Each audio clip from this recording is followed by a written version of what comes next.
मित्रों नमस्कार। आज के इस वीडियो में हम आपको लक्ष्मी योग के बारे में बताएंगे।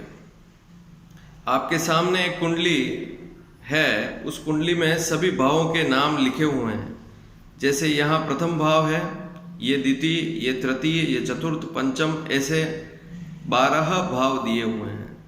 अब यहाँ पर देखेंगे कि लक्ष्मी योग का तात्पर्य यह हुआ कि व्यक्ति के पास धन संपत्ति होगी या नहीं होगी, यह हम कुंडली से जान सकते हैं। यहां हम लक्ष्मी योग के बारे में बता रहे हैं, तो इसका तात्पर्य यही हुआ कि व्यक्ति के पास अथाह संपत्ति होगी। और ऐसे योग कैसे निर्मित होते हैं देखिए। यदि नवम भाव का स्वामी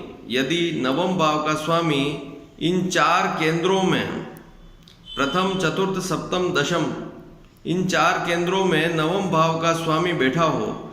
नवम भाव में कोई भी राशि हो सकती है। मान लीजिए यहाँ पर 1 लिखा है तो मंगल नवम भाव का स्वामी हुआ, 2 लिखा है तो शुक्र नवम भाव का स्वामी हुआ। इसी प्रकार से कोई न कोई अंक यहाँ नवम भाव में होगा, उसका स्वामी यदि इन 4 केंद्रों में बैठा हुआ है तो प्रथम योग तो यह हुआ। और दूसरी स्थिति इसमें यह देखनी होती है कि लग्न जो प्रथम भाव है उसका स्वामी यदि एकादश भाव में हो, लग्न का स्वामी यदि एकादश भाव में हो, लग्न में भी प्रथम भाव में भी कोई न कोई राशि होगी।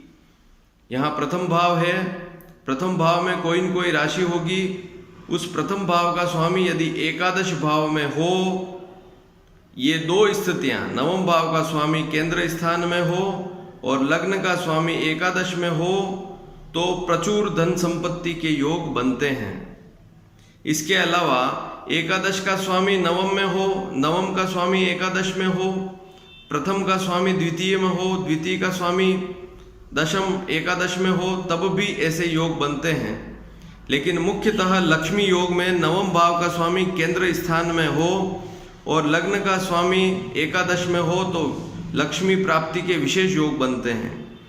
अब बहुत सी बार ऐसी स्थितियां होते हुए भी व्यक्ति को लाभ नहीं मिलता। उसका मुख्य कारण यह है कि कुंडली में त्रिकोण के स्वामियों की दशा होनी आवश्यक है। अब त्रिकोण के स्वामी कौन हुए? प्रथम भाव, पंचम भाव, नवम भाव। प्रथम भाव, पंचम भाव, नवम भाव में जो भी राशियां होगी उनके स्वामियों की महादशा होनी अति आवश्यक है।